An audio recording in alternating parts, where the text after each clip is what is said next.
लेकिन उसके दोस्त आगे बढ़ गए और चिड़िया जो थकी हुई थी वह राजकुमार की प्रतिमा पर आराम कर रही थी। तो वह कहती है कि वसंत ऋतु, जैसे गर्मी सर्दी ऋतु होती है, मौसम होता है, उसी तरह वसंत का भी मौसम होता है जो जाड़े की ऋतु के, जाड़े के मौसम के बाद आता है। फरवरी, मार्च, अप्रैल, मई तक के मौसम को हम लोग वसंत ऋतु कहते हैं, जिसमें आप लोगों ने देखा है कि पेड़ पौधे में नए नए पत्ते आने लगते हैं, सुंदर सुंदर फूल खिलने लगते हैं, ये आम का फल आने लगता है। तो ये सब बहुत अच्छा लगता है। और चिड़िया या पक्षी क्या करते हैं, अपने खाने की तलाश में अपनी जगह बदलते रहते हैं, नई नई जगहों पर जाते रहते हैं। तो इस चिड़िया को भी वसंत ऋतु से पहले एक नए स्थान पर जाना था और वह कहती है कि मेरे साथी मुझे ढूंढ रहे हैं, लेकिन वह राजकुमार की मदद भी करना चाहती थी, इसलिए उससे कहती है कि जल्दी बताओ क्या काम है। मुस्कुराता राजकुमार बोला, चिड़िया तुम राजमहल में जाओ, वहाँ रानी के महल के बाहर सेवकों के कमरे हैं, उनमें एक छोटा सा कमरा होगा, वहाँ एक बीमार लड़का भूखा प्यासा होगा, पर उसकी माँ के पास खिलाने को कुछ भी नहीं है, यहाँ तक कि उनके पास दवा के भी पैसे नहीं हैं। तुम मेरी आँखों में से कुछ हीरे निकाल कर उसे दे आओ, वह हीरे बेचकर अपने बेटे का इलाज करवा लेगी और उसे भोजन करवा देगी।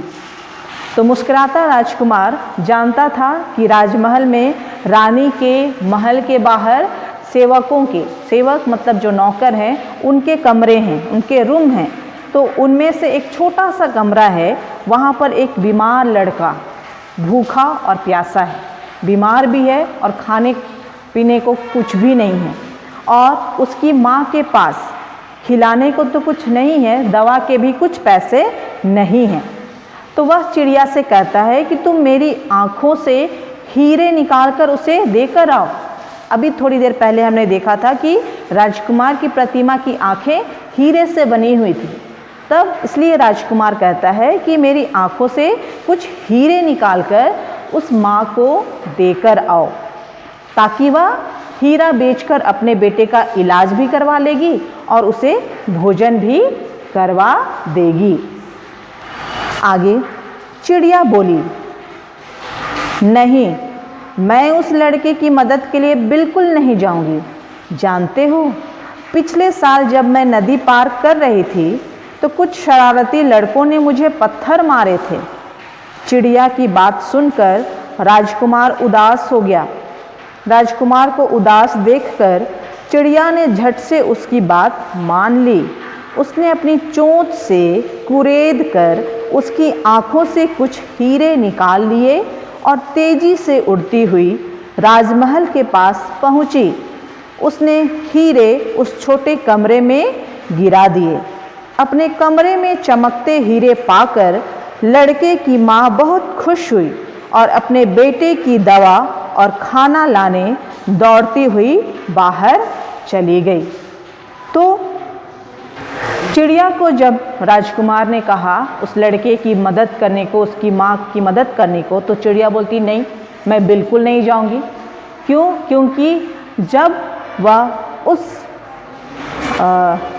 शहर में, उस राज्य में जा रही थी नदी पार करके, तब वहाँ कुछ लड़के जो कि बदमाश थे, शरारती थे, वो चिड़िया को देखकर पत्थर मार रहे थे। हम में से भी बहुत लोग ऐसे होते हैं ना कि कभी जानवर देखे, पशु पक्षी देखे तो हम उनको परेशान करते हैं, तंग करते हैं। तो ऐसा हमें नहीं करना चाहिए। तो वहाँ शरारती लड़कों ने उस पर पत्थर मारे थे, इसलिए चिड़िया वहाँ नहीं जाना चाहती थी, क्योंकि उसे लगता था मैं फिर जाऊँगी, फिर किसी ने मुझे मार दिया, तो इसलिए वह बिल्कुल नहीं जाना चाहती थी।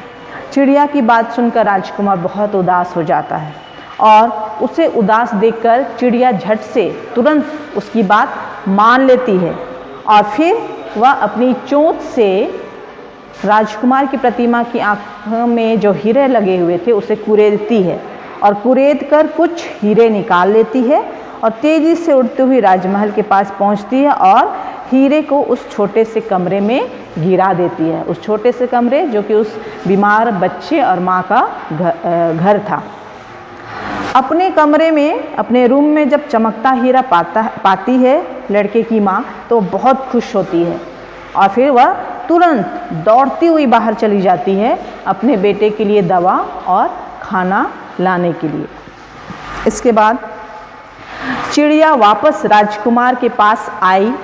वह बोली, तुम्हारा काम हो गया है, अब मुझे मिस्र पहुंचना है, मैं चलती हूँ।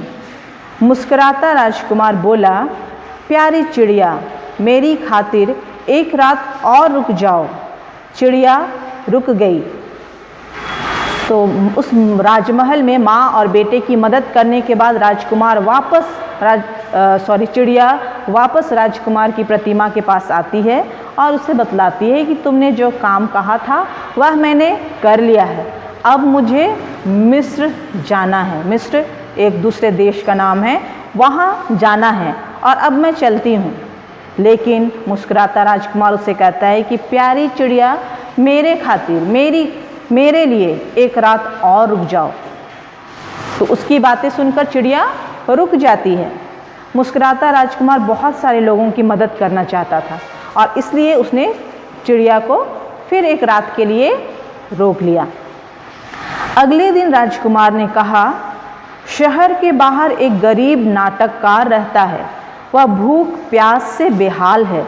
मैं नहीं चाहता कि वह अपनी भूख से तंग आकर अपनी कला छोड़ दे। तुम मेरी तलवार में जड़े रत्न निकाल कर उसे दे आओ। चिड़िया ने तलवार में जड़े रत्न निकाल लिए तथा एक एक कर कलाकार के पास डाल दिए। कलाकार खुशी से झूम उठा। वह बोला, अब मेरे गीत, मेरा नाटक कभी न रुकेगा।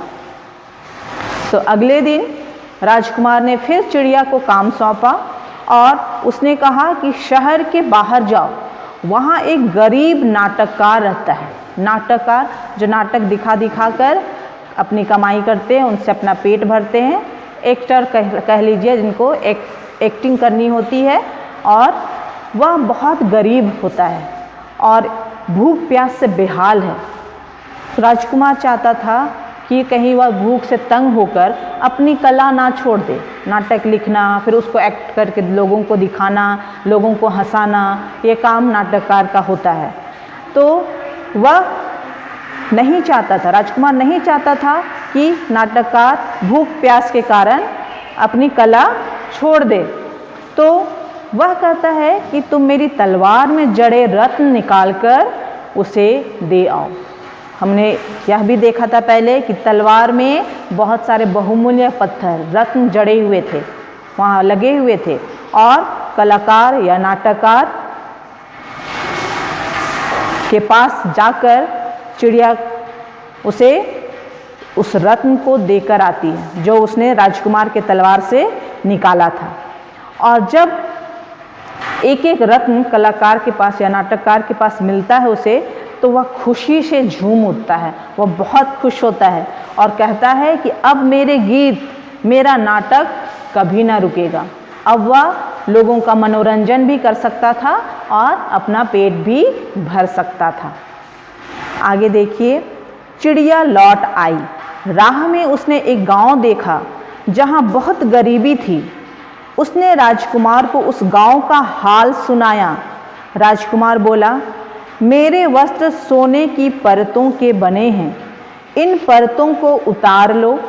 एक एक कर इन परतों को गांव के घरों में डाल आओ, बेचारे कुछ दिन तो पेट भर खा पाएंगे। चिड़िया ने एक एक सोने की परत गांव के सभी घरों में डाल दी। अपने घर सोना देखकर लोग नाच उठे। चिड़िया तो लौट आई, पर थक कर मूर्ति पर आ गिरी। तो चिड़िया कलाकार की मदद करने के बाद जब वह लौट रही थी तो रास्ते में, राह का मतलब है रास्ता, तो रास्ते में उसने एक ऐसा गांव देखा जहां के लोग बहुत गरीब थे। और फिर वह राजकुमार के पास आकर उस गांव का हाल बतलाती है कि वहाँ बहुत गरीब लोग हैं। तो राजकुमार कहता है कि अब मेरे वस्त्र देखो, यह सोने की परतों से बने हैं, है ना, सोने के कई लेयर्स इसमें हैं। तो तुम धीरे धीरे इन परतों को उतार लो और एक एक कर इन परतों को गांव के घरों में डाल कर आओ। कुछ दिन तो बेचारे पेट भर के खाना खा सकते हैं। तब चिड़िया राजकुमार की बात मान ली और वह एक एक करके, गांव में बहुत सारे घर होते हैं, लेकिन चिड़िया ने एक एक घर जाकर सोने की परतों को वहाँ डाला और लोग अपने घर में सोना देखकर खुशी से नाच उठे।